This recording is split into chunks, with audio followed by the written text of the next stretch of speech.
Welcome to the Agile Wire. Brought to you by Wisconsin Agility. We want you to get agile and stay agile. Now here are your hosts, Jeff Bubolz and Chad Beier. And we're recording. All right, kick us off, Jeff. All right, we have Johanna Rothman joining us on the podcast again. Johanna, welcome back. It's so great to see you again. Another book. I mean, you just knocking these things out left and right. Like, I wish all Scrum teams would deliver like you deliver books, like just one right after another. So, well, I find that when I'm not traveling, I have a lot more time for writing, and I'm not traveling. I'm still not traveling, not because I'm afraid of getting sick with COVID, but because I'm so much more effective with remote workshops. If people do a couple of hours in the morning, the virtual morning, right, whatever that is, and then they practice the rest of the day, I don't have to be there, and it's actually more effective. So yeah, I'm not traveling, so I'm writing.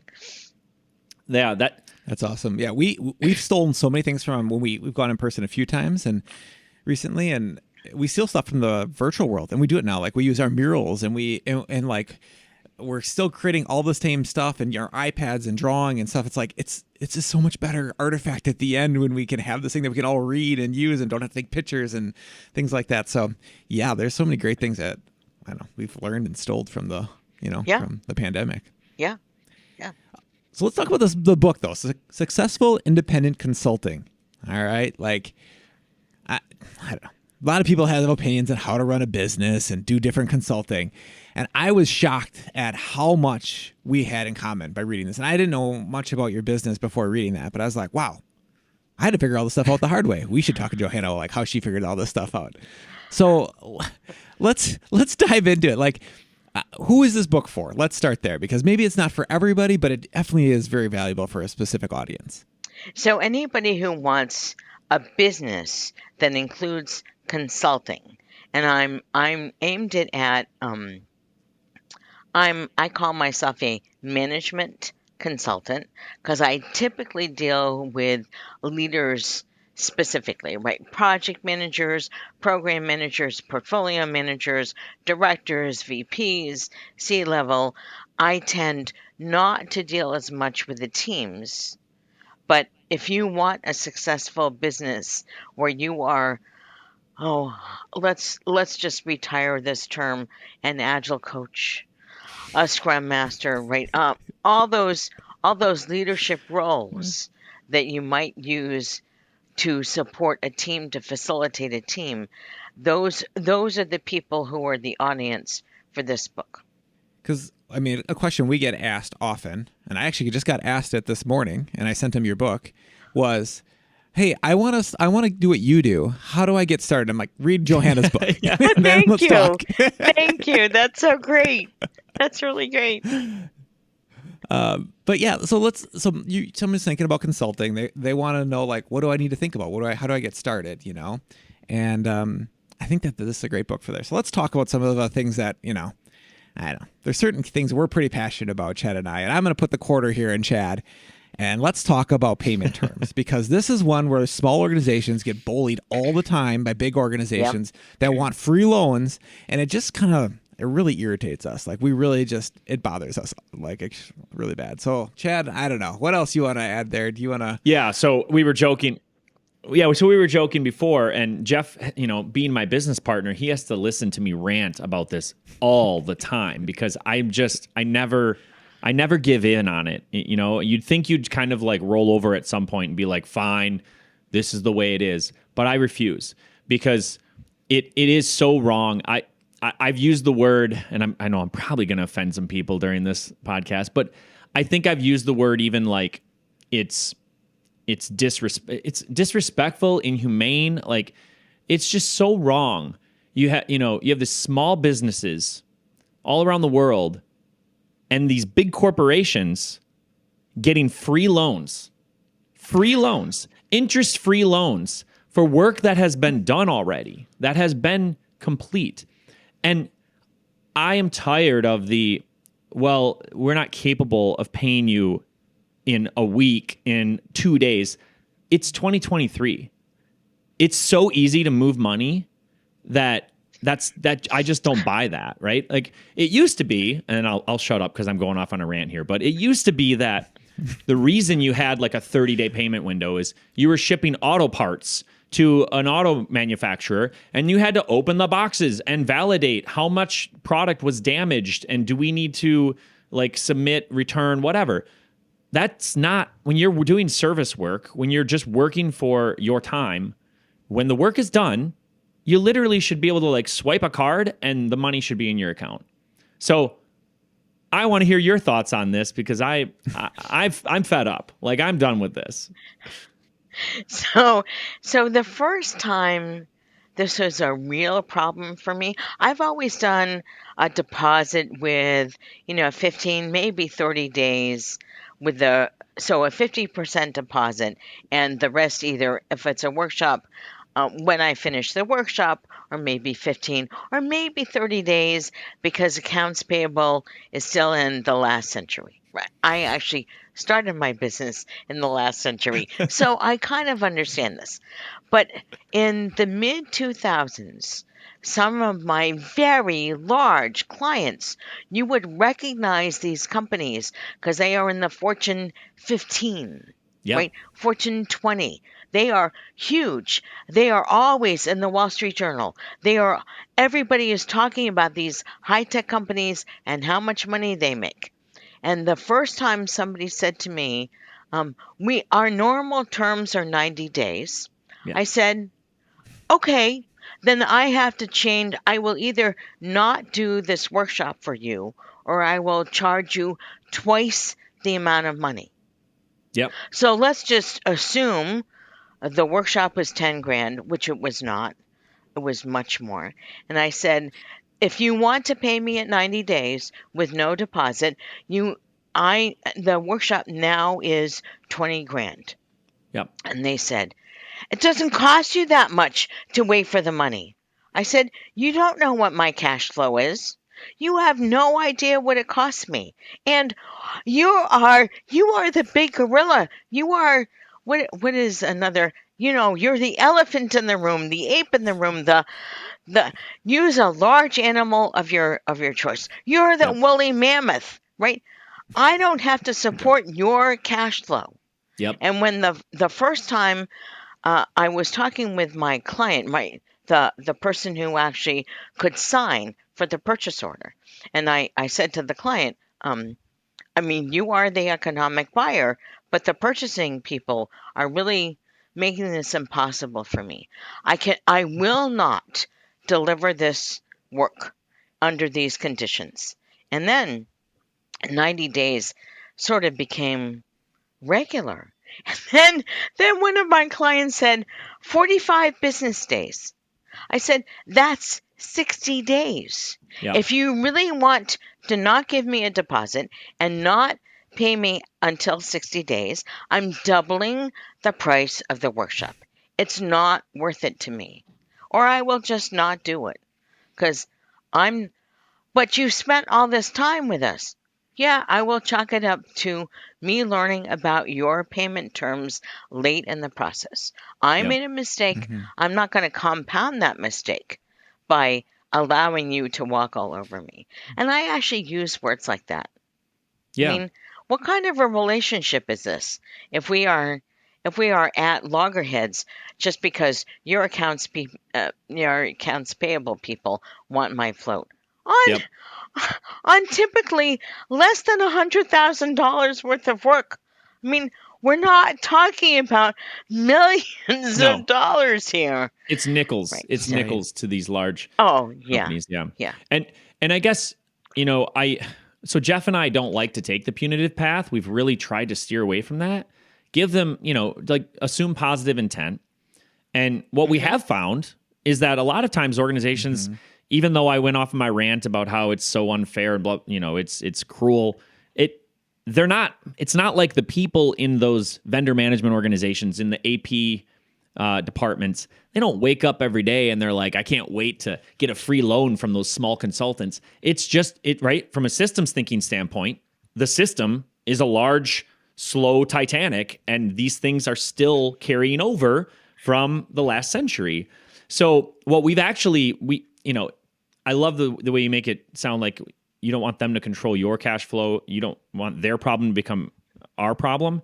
We've kind of embraced that. And we basically say, like, if you're not capable, if you literally aren't capable of turning a payment around that fast, that's fine.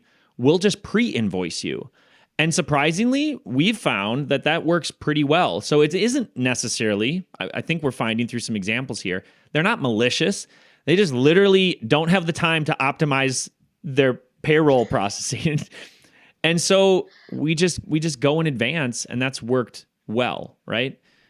The only other cases that really drive me crazy is when they literally sign on the dotted line according to a payment term, and then they don't actually deliver on it. That also drives me crazy, because if we're going to sign documentation, can we just abide by what we said we were going to do? That goes for all kinds of pieces, but that's been somewhat rare.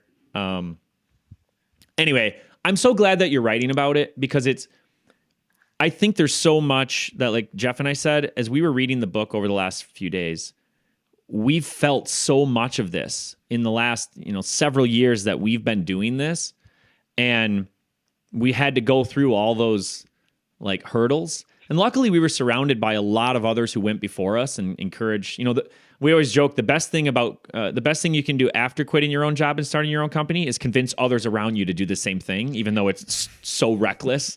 But it works out, right? For most of us.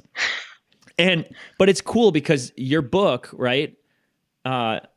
It's like a little manual that you can, it tells you the things that you're probably going to encounter, and it gives you some things to think about on how you may want to approach that, right? So I think it's, for anyone who really wants to take running your own company seriously as a consulting firm, it gives you a lot to think about as an independent.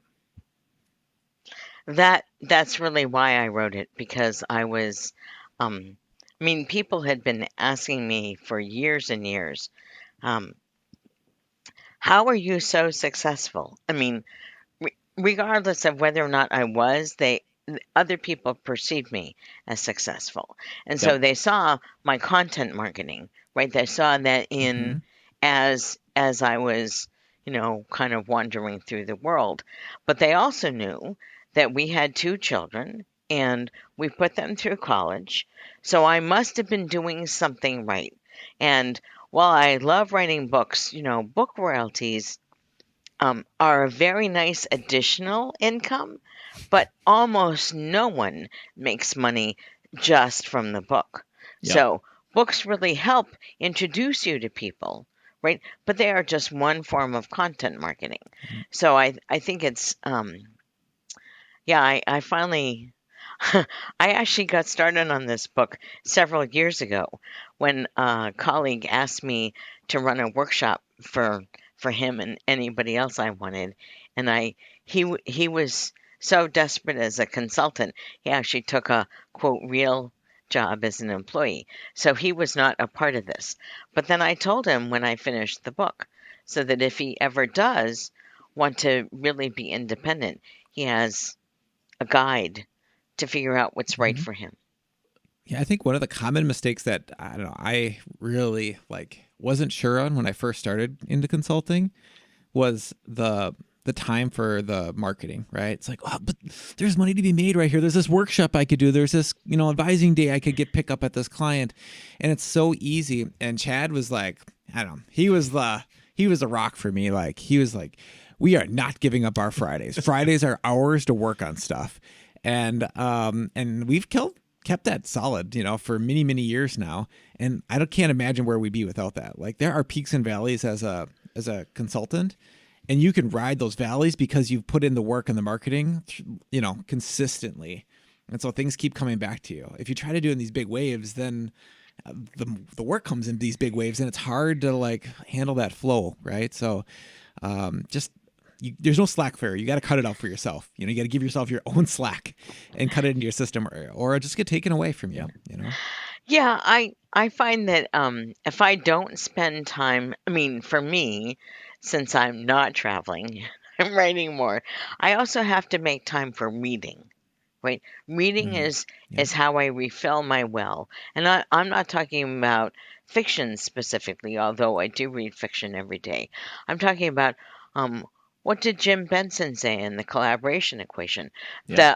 The product management book, Chris Lucasen, is that his name? Yeah. Mm-hmm. And Robin Yeah. Sherman. That Yeah. you guys turned me on to. Um, I'm reading that, so I read everything because because I find that everything triggers another little thought in me, and that allows me to write a little bit on my blog, or give a talk, or Mm-hmm. design a new workshop, all based on the stuff I've been reading. So Yeah. It's, and and Yep. talking to people. Same Yeah, experience. yep. yeah. Yeah, same experience. So my routine is I work out pretty much every morning, and while I'm working out, I'm either listening to a podcast or an audiobook or your book. I got to use my little hack, which is you put it in books and you do two finger swipe down, and it reads it back to you with like accessibility mode, and then I highlight things and stuff as I'm lifting and doing whatever else I'm doing.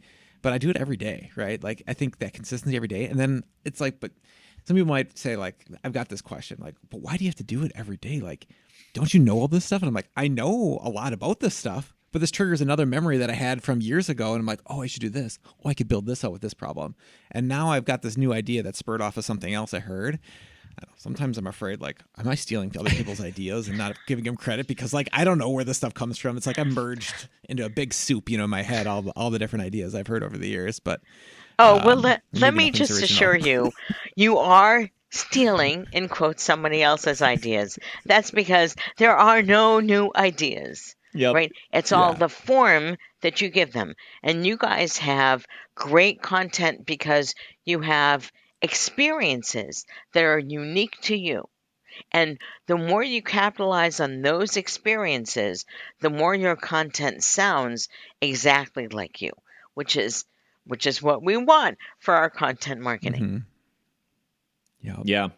Yeah. great. It's a cool positive feedback or reinforcing loop. Like, I don't know, you won't even limit it to more writing, but the more you read, right, the more you want to write, or the more you want to create maybe. And then the more you create, the Mhm. more you have this, like, you go right back to the reading because you want to, like, so I feel like, you know, the more knowledge you consume, the more things you want to create. And it just is this, if you can get yourself into that cycle, you know, one of my biggest regrets before I entered the realm of consulting was I feel like from college, probably even earlier, from when I would like used to read a lot in elementary school, I just like there was a huge gap in my life where I just didn't read that much. And I look back and I'm like, what if I would have had my habits now that I could have had more in my brain? Like, so it's one of my biggest regrets. Like the other day we do some Scrum courses for some younger audiences, you know, just out of school looking for internships.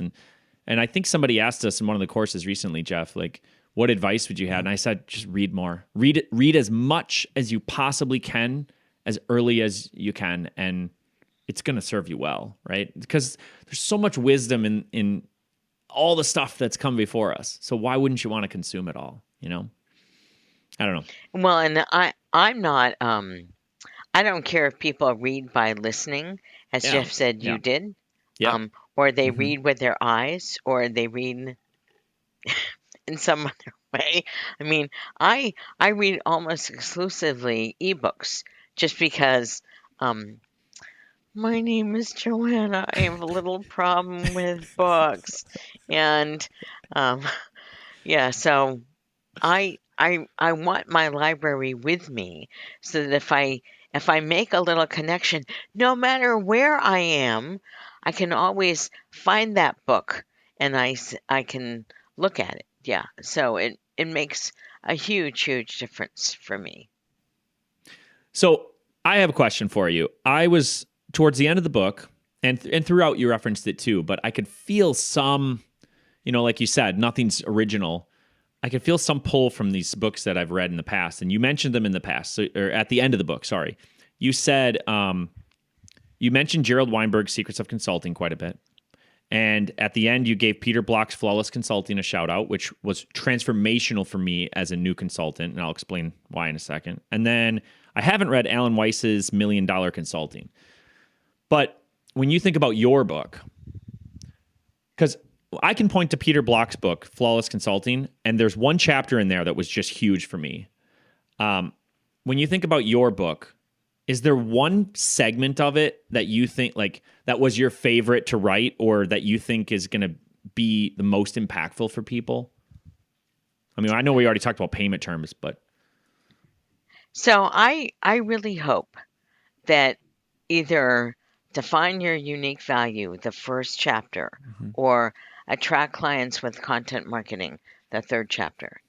Those are so important because if you don't know what you offer, and especially if you don't offer anything particular to you, I want to say the word unique, but it does not have to be unique. It has to be particular to you and what you offer. You Yeah. will never attract clients and you won't be able to do content marketing that brings people to you. And I also think I mean, I am so fortunate I started my business back in the 90s because it was easy to do content marketing. I didn't have to blog every day. I only had to write one column a month for one magazine, right? That's very, very different now. There's the content marketing ecosystem is huge. Yep. I think of that as a really positive thing. I don't have to go everywhere and do all the conferences and write for all the magazines. I can write for some and mostly on my site and that's enough for me to sustain my business. So, but if you don't know what's unique or at least um useful that Yep. you provide. If you are a generic anything, and nobody is a generic anything, but um, if you feel generic, then your content marketing cannot succeed. Yeah. Yeah. So I'll tie that in with a few passages from. So the thing when I was thinking about joining a consultancy, I actually did already. I joined a company where Jeff and I had met, but I hadn't started my own yet. And I was having a hard time. In my mind, a consultant was this fast talking, suit wearing, slimy salesman, right? Like the used car salesman stereotype. And I just thought, because I probably had only been experienced maybe like that type of sales persona at that point in my career. And so I was like, I don't know if I am going to fit this mold. And then when I read Peter Block's Flawless Consulting, and he has the chapter, I think it's chapter 3 on authenticity. And that hit the mark for me because it was like you said, you don't have to find anything that unique, but you have to be comfortable in your own skin, and you don't have to manipulate or you just be yourself and provide advice to the world. And it solved so many problems in my head for me just by reading that book. And then I changed, I guess, but really just shifted back to being myself as a consultant. And then it just, everything really took off. And then back to the content marketing or just, you are the product yourself as a consultant. I read a book from a recommendation. One of our colleagues, Rob Pieper, told me about it. Jeb Blount's Fanatical Prospecting. And there's some parts that I was like, they seemed a little slimy, but there's this one piece that basically says the best form of prospecting you can do is public speaking if you are the product. So get out there and get in front of people, right? And for you, it was a lot of writing, but obviously you also have done a lot of public speaking. And that was a huge, scary piece for me too. Like literally a few weeks before I joined a consultancy, I was nervous in front of like 8 people in a small conference room to get up and like facilitate something. I mean, looking back, it seems crazy because now you cannot shut me up in front of people. Like it could be 200 people, 600, 1,000, and I would be like, I'm here on stage. I'm going to dance around. Like, so I don't know, where am I going with all this? I guess sometimes it just takes one passage from a book.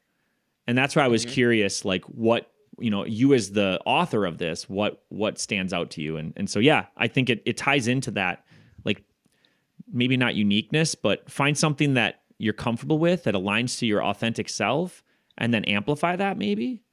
I don't know. That's what stands out to me. So I hope people get that out of it. Yeah, another piece of advice I give often when people ask me like where to get started, I'm like, it's never too early to start like building your personal brand. You can be at an employer and do that like today. And I'll tell you what, we run a meetup and we do conferences and all kinds of other stuff. We're always looking for speakers. So like if anyone's interested, like reach out, because like every month comes really fast when you're looking for new people for meetups, and all the meetup organizers are always looking for people to tell their stories and share in the community. So that's a great way to get started if you're thinking about doing this. And it's a very low personal, I want to say, it's high impact for the people who are listening, but it's low stakes for you, right? Yep. So the very first time I, I'm thinking of doing another short book. I There is no end to the number of books I want to write. I don't have enough time in the day. And I was thinking back to the very first conference presentation I gave. It must have been 1978, and I stood in back of a lectern. Um, I'm not sure if you guys have met me in person. I am 5 feet tall on an extremely good day. Extremely good, right? Where I really slept well. Lecterns tend to be about 4'8". Yep. So at the end of my talk, one of my colleagues said to me, "The talk went really well, Johanna." I read my paper, and yeah, I didn't do that well. It was fine. But he said, "We can only see you from your Oh hair no. up." And I thought, okay, I need to do better the next time. But it's even so, it was really low stakes, because a lot of people come to any meetup, any kind of presentation, and they just want one good idea. And if you were able to give them two or three, wow, they really think you're a rock star. Yeah. So if you can give people one really good idea and make it stick somehow, yeah.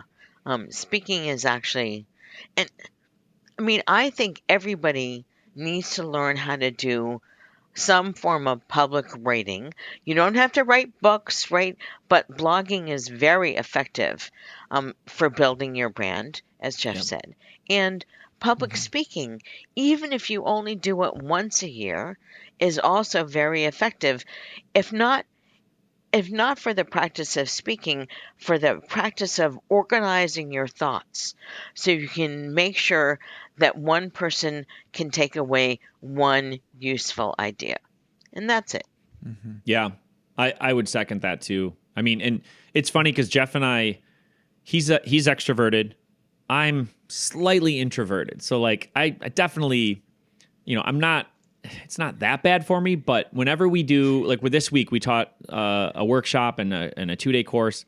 And whenever we're at a conference, especially an in-person conference, before and after, I go into my turtle shell in a corner somewhere and I have my quiet time. I have this like centering moment where I'm just like, I don't want to talk to anybody. I need to like get ready to have the on button pressed. And then when the on button's pressed, I'm on stage, I'm like, I'm a dancing toy. I'm just everywhere, high energy. But then I immediately shut down again and I'm drained. Whereas Jeff, he'll be talking to 10 people in front of the stage right up until we go. And then afterwards, he starts talking to more people. So it's funny though, once you figure out what you need, it's even if you think, oh, I could never do that. I could never speak in front of a bunch of people. You totally can, because it just, the more you do it, the more comfortable you get. And before you know it, you're completely comfortable. It's not that I have that like good nerves and anxiety. It's different, right? But I definitely need my I, recharge time, which is quiet time for me.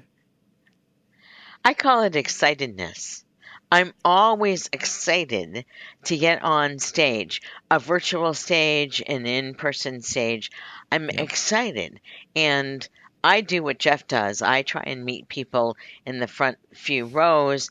I try and talk to them, figure out where they work, what's somebody's name, so I can say, Elise said to me before, right, when we were talking, blah, blah, blah, right? I find that I find that very helpful.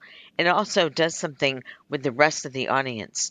The rest of the audience wants to be a part of this little community you are creating Yep. in this room.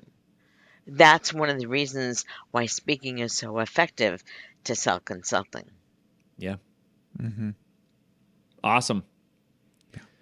Well, I hope people who are listening, maybe you're listening, you're thinking about quitting your job and starting something, or maybe you're already doing it. I think this is great for people who are already doing it, right? Like even Jeff and I, we got done with a course yesterday. We went and had dinner together, and I had like a bunch of notes scribbled from the first half of your book that I had read already earlier in the day. And I was like, let's talk about this stuff, right? And so, we strategized for a little while as business partners. So I'd say no matter where you're at, if you are doing this, if you're in even a consultancy where you're not independent, fully, and you have a partner, there's just so much that there's a lot of golden nuggets. So, name of the book again, just to get the plug in here for sure. Successful independent. Successful. Well, Go ahead, Jeff. You say it. yeah, I was going to say it's successful independent consulting relationships. The focus on mutual benefit. Awesome. So, but if you Google like successful independent consulting, that'll come up. Johanna Rothman. Yeah. Awesome. Yeah. Cool. We'll put a link in the show notes. Highly recommend it for anybody who's thinking about consulting or in consulting right now. There's always something you can learn. So, and if you are just thinking about it, like I was putting myself in the shoes of some people that have been talking to us recently about like jumping into it. They might be overwhelmed by reading all the stuff there. Like you don't have to do it all. Like get started with something, and then there's more to keep coming back to. So like, great book to keep referencing if you're going to start down this path. Awesome.